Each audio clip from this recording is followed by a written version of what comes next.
레너드 호소는 거울 앞에서 빈틈없이 매듭지어진 넥타이를 조정하며 냉정한 시선으로 자신의 외모를 세심하게 살폈다.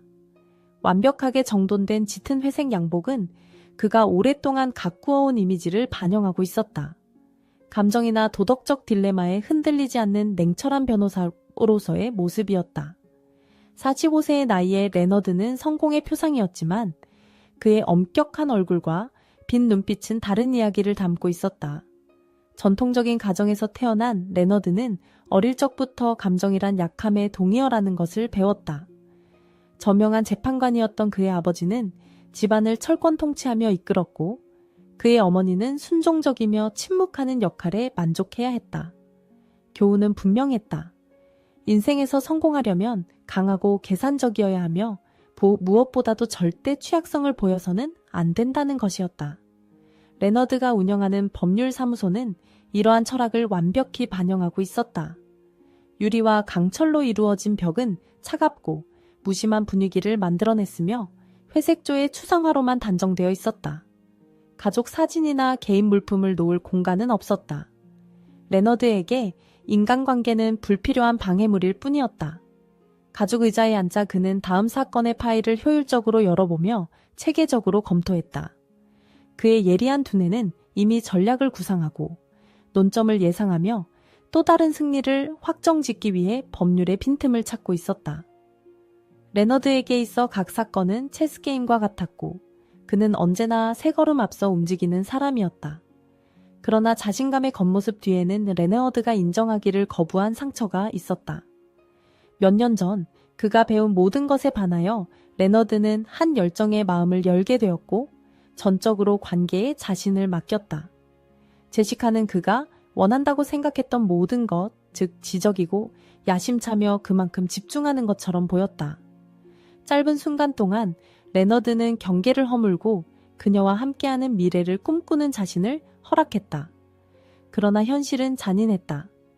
추운 가을 아침에 레너드는 베개 위에 어렴풋한 쪽지 하나만 남겨진 채로 깨어났다. 제시카는 설명도 없이 떠났고 그녀는 레너드의 꿈뿐만 아니라 그의 신뢰할 수 있는 능력까지도 가져갔다.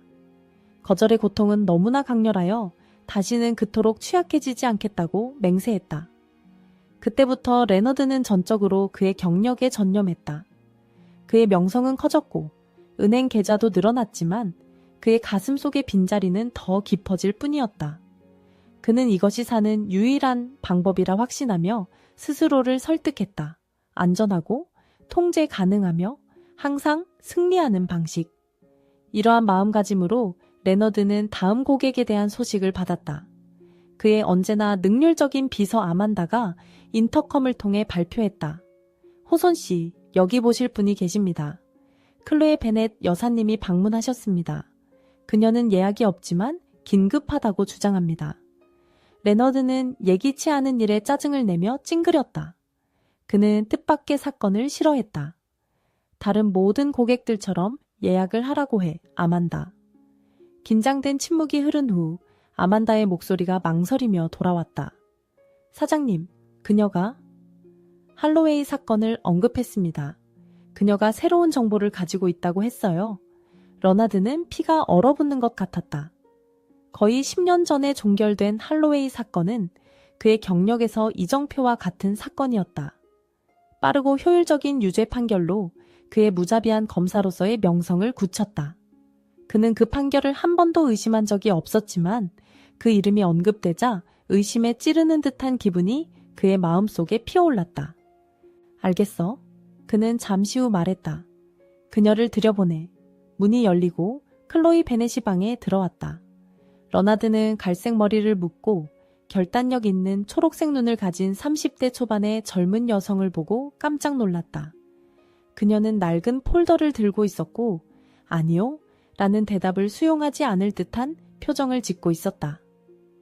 호손 씨, 그녀는 어깨에 긴장이 드러났음에도 불구하고 단호한 목소리로 말을 시작했다. 저를 만나주셔서 감사합니다. 이 일이 비정상적인 것은 알지만 제가 여기에 온 이유는 기다릴 수 없는 문제입니다. 러나드는 간결한 동작으로 앞에 있는 의자를 가리켰다. 앉으세요, 베넷 씨. 홀로웨이 사건에 대한 정보를 가지고 있다고 들었습니다. 잘 듣고 있습니다. 클로이는 탁재 서류철을 놓고 앉았다. 그녀의 손가락이 약간 떨렸지만 목소리는 흔들리지 않았다. 호손 씨, 저는 남편인 다니엘 홀로웨이의 사건을 다시 열어달라고 요청하기 위해 여기 왔습니다. 그는 10년 전 무장 강도로 잘못 유죄 판결을 받았고 그가 무죄였다는 증거를 가지고 있습니다. 러나드는 약간의 짜증을 느꼈다. 다틴 사건은 특히 가족의 감정이 얽힐 때 위험한 영역이었다. 베넷 부인, 당신의 상황을 이해하지만 홀로웨이 사건은 최종적으로 해결되었습니다. 증거는 분명했으며 배심원단은 증거가 잘못됐어요. 클로이는 감정이 가득한 목소리로 그를 가로막았다. 부디 제가 가져온 서류들을 봐주세요. 무시된 보안 카메라의 영상과 들리지 않은 증인들이 있습니다. 제 남편은 억울한 죄로 그의 생애 마지막 몇 년을 감옥에서 보냈어요. 그리고 지금은 그녀는 잠시 머뭇거렸고 레너드는 그녀의 눈에 맺힌 눈물을 보았다. 그 취약성이 그를 깊이 괴롭혔다. 그리고 지금은 그가 전문적인 어조를 유지하며 재촉했다. 클로이는 숨을 깊이 들이신 후 계속 말했다. 그리고 지금은 그가 죽었어요. 다니엘은 여전히 감옥에 있던 작년에 세상을 떠났어요. 저는 그의 이름을 밝히겠다고 약속했어요. 그를 위해서뿐만 아니라 우리의 아들, 토미를 위해서요. 그는 겨우 8살이고 아버지 없이 자라면서 범죄자의 아들이란 낙인을 지니고 있어요. 레너드는 그의 의자에 몸을 기대며 빠르게 생각했다. 과거 사건을 다시 여는 것은 위험했고 잘못되면 그의 명성에 흠집이 날 수 있었다. 그러나 클로이의 결심의 찬 표정과 그녀의 아들 이야기가 그를 망설이게 했다. 문서들을 두고 가세요. 결국 그가 말했다. 분석해보고 다시 열만한 근거가 있다면 연락드리겠습니다. 클로이의 얼굴에 나타난 안도감은 분명했다. 고마워요, 호손 씨. 그게 많지 않다는 건 알지만 이것이 다니엘의 결백을 증명할 수 있는 전부예요. 클레가 사무실을 떠났을 때 러나드는 자신 앞에 있는 서류철을 바라보며 깊은 생각에 잠겼다. 그 만남 중 뭔가 설명할 수 없는 불안감을 느꼈다. 어쩌면 클레의 눈에 담긴 결이나 아버지 없이 자라는 아들에 대한 언급 때문일 수도 있었다. 이유가 무엇이든 그는 그 사건을 단순히 무시할 수 없다는 것을 알았다. 체념한 듯 한숨을 내쉬며 러나드는 서류철을 열고 읽기 시작했다. 문서에 몰두하면서 그의 가슴 속에는 불안한 느낌이 커져갔다. 불일치점은 미묘했지만 존재했다. 오랜 전 사건을 신속히 종결짓기 위해 서둘렀던 탓에 그가 간과했던 세부 사항들. 시간은 흘러간 줄도 모른 채 레오나드는 홀로웨이 사건을 재검토했다. 드디어 고개를 들었을 때 그는 이미 밤이 되었다는 것을 깨달았다. 사무실은 조용했고 창밖을 비추는 도시의 야경이 어두운 밤을 밝히고 있었다. 그는 일어서며 깨달음을 어깨에 짊어진 무게처럼 느꼈다. 러나드 호소는 그의 경력에서 처음으로 큰 실수를 저질렀을 가능성과 마주했다. 그 실수가 한 무고한 사람의 자유를 앗아갔다. 도시의 불빛을 보면서 러나드는 오랫동안 경험하지 못했던 의심을 느꼈다. 그리고 의심과 함께 뜻밖의 결심이 생겨났다. 그는 홀로웨이 사건을 다시 열기로 결심했다. 그것은 클레와 그녀의 아들을 위해서일 뿐만 아니라 자신의 내면의 악마와 맞서기 위해서였다. 러나드는 이 결정이 그가 정의와 전문성에 대해 믿고 있던 모든 것을 도전할 뿐만 아니라 그가 오랫동안 묻어두었던 감정의 문도 열어줄 것이라는 것을 전혀 알지 못했다. 러나드는 이어지는 날들 동안 할로웨이 사건의 조사에 전적으로 몰두했다. 새로운 발견이 있을 때마다 그의 초기 의심은 더욱 강화되었다. 원래의 과정에는 심각한 결함이 있었다는 것이었다. 중요한 증인들은 들려지지 않았고 증거는 간과되었으며 가능성 있는 알리바이는 완전히 무시되었다. 각각의 새로운 발견이 있을 때마다 러나드의 마음속에서 죄책감과 결심이 점점 커져갔다. 어떻게 그가 그렇게 눈이 멀 수 있었을까? 어떻게 효율성과 신속한 승리를 추구하는 데에만 몰두하여 그러한 중요한 세부 사항들을 무시하도록 스스로 이제 허락했을까? 자기 반성의 과정을 거치면서 러나드는 클로이 베넷과 나란히 일하게 되었다. 처음에는 두 사람 사이의 관계가 긴장되고 형식적이었다. 클로이는 여전히 러나드를 남편을 유죄 판결하는 데 도움을 준 차가운 변호사로 보았고, 러나드는 자신의 평소의 직업적 거리를 유지하려고 고군분투했다. 그러나 그들이 문서를 검토하고 전략을 세우기 위해 많은 시간을 보내면서 무언가가 바뀌기 시작했다. 러나드는 클로이의 회복력, 남편의 기억에 대한 그녀의 지칠 줄 모르는 헌신, 그리고 아들에 대한 그녀의 무조건적인 사랑에 감탄하기 시작했다. 클로이 또한 러나드의 차가운 외모 너머를 보기 시작했다.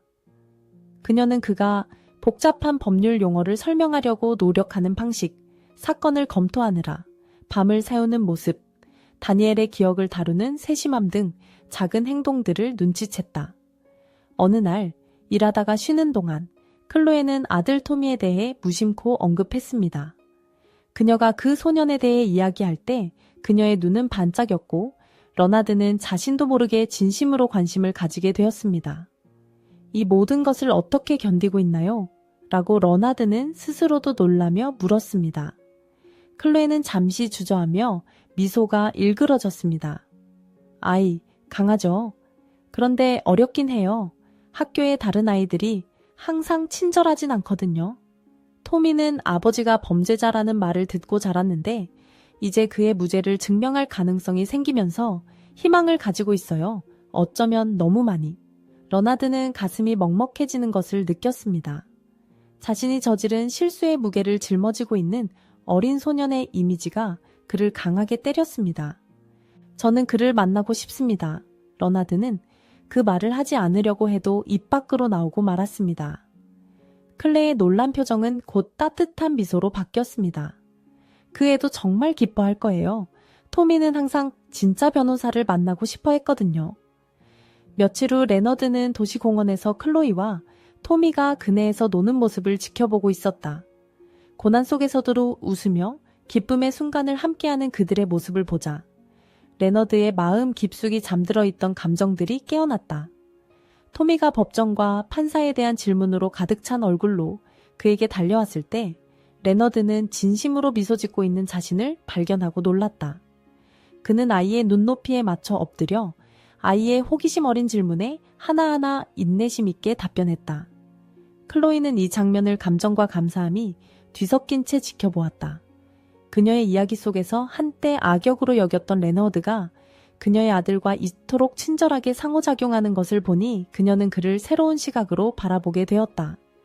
사건이 진행됨에 따라 레너드와 클로이는 점점 더 많은 시간을 함께 보냈다.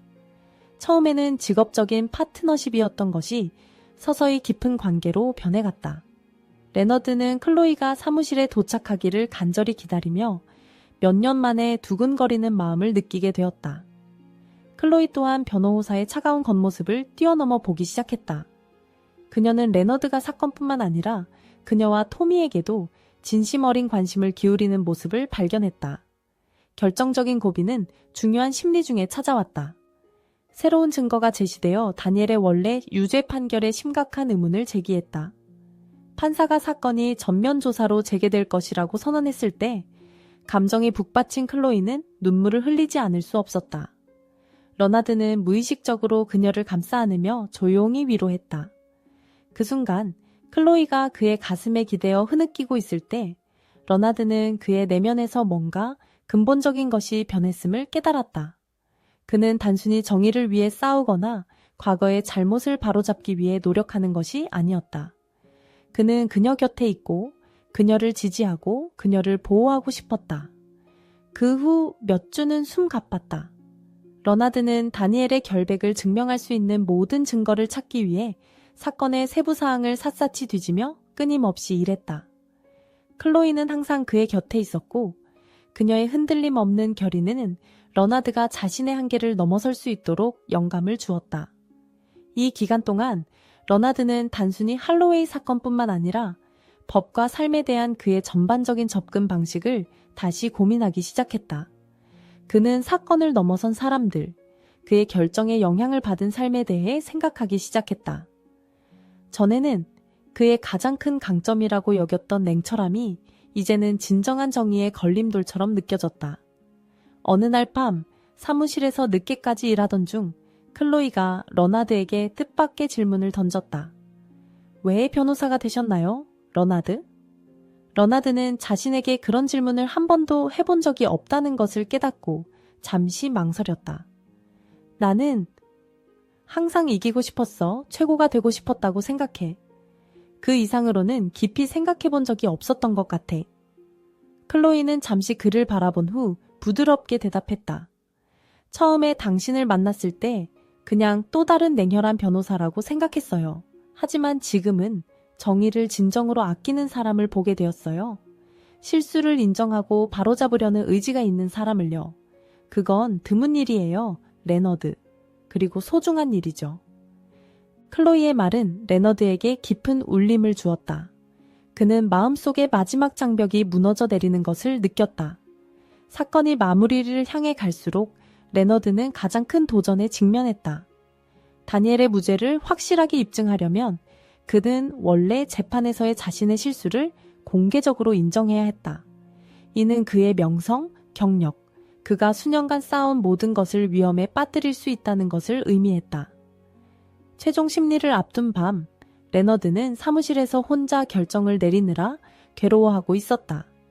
그때 클로이가 들어와 그녀의 평온하고 결단력 있는 아우라를 함께 가져왔다. 혼자서 이걸 할 필요는 없어요. 그녀가 부드럽게 말하며 그의 손 위에 자신의 손을 얹었다. 우리는 함께 있는 거잖아요. 기억하죠? 그 순간 클로이의 눈을 바라보며 레너드는 결심을 내렸다. 그가 그녀를 위해, 토미를 위해, 그리고 그들이 함께 싸우고 있는 것을 위해 느끼는 것이 어떤 명성이나 경력보다 더 중요하다는 것을 깨달았다. 법정에서 레너드는 모두를 놀라게 하는 진술을 했습니다. 그는 원래 사건에서 저질러진 실수를 인정하고 새로운 증거를 제시했으며 다니엘 할러웨이의 결백을 열정적으로 주장했습니다. 그의 정직함과 취약성은 배심원단뿐만 아니라 현장에 있던 모든 사람의 마음을 울렸습니다. 다니엘 할러웨이를 사후에 무죄로 인정하는 판결이 발표되자 법정은 감정으로 폭발했습니다. 클로이는 안도의 눈물을 흘리며 레너드를 안았고 갤러리에서 지켜보던 토미는 그들에게 뛰어와 합류했습니다. 그 후 며칠 동안 레너드는 자신의 고백으로 인한 결과에 직면했습니다. 일부 고객은 그를 떠났고 동료들은 그를 비판했습니다. 하지만 그는 자신이 생각했던 만큼 신경 쓰지 않는다는 것을 알게 되었습니다. 정말 중요한 것은 바로 그곳에 있었습니다. 클로이, 토미, 그리고 옳은 일을 했다는 느낌이었습니다. 재판 몇 주 후에 평화로운 오후, 레너드, 클로이, 토미는 도시공원을 산책하고 있었습니다. 토미는 앞서 달려가며 웃음소리를 공기 중에 울렸고 레너드와 클로이는 손을 잡고 걸었습니다. 있잖아. 레너드는 걸음을 멈추고 클로이의 눈을 바라보며 말했습니다. 나는 관계가 약점이라고 생각해서 평생을 도망 다녔어. 하지만 이제 가장 큰 강점을 너에게서 찾았다는 걸 이해하게 되었어. 클로이는 감정이 담긴 눈으로 미소 지었습니다. 우리는 너에게서 우리의 힘을 찾았어, 레너드. 너는 과거의 실수를 바로잡았을 뿐만 아니라 우리에게 미래도 주었어. 그들은 토미가 노는 것을 보며 레너드는 그를 그곳으로 이끈 여정을 되새겼다. 그는 한때 감정을 약점으로 생각하며 집요한 변호사로 시작했다. 하지만 지금은 돌보는 능력, 실수를 인정하는 것, 그리고 사랑하는 것에서 진정한 힘이 온다는 것을 이해했다. 레너드 호손, 전에는 마치 전염병이라도 된 듯 버문 듯 관계를 피하던 그가 이제는 가족의 중심에 서게 되었다. 그리고 그의 인생에서 처음으로 그는 미래를 두려워하지 않았다. 레너드의 차가웠던 마음은 이제 희망과 애정으로 가득 뛰고 있었고 사랑과 변화의 마음을 여는 것이 결코 늦지 않다는 것을 증명하고 있었다. 이 이야기를 즐기셨다면 1부터 5까지 점수를 매겨 얼마나 마음에 드셨는지 댓글로 남겨주세요. 또한 지금 화면에 나타나는 영상을 시청해주세요. 곧 다시 만나요.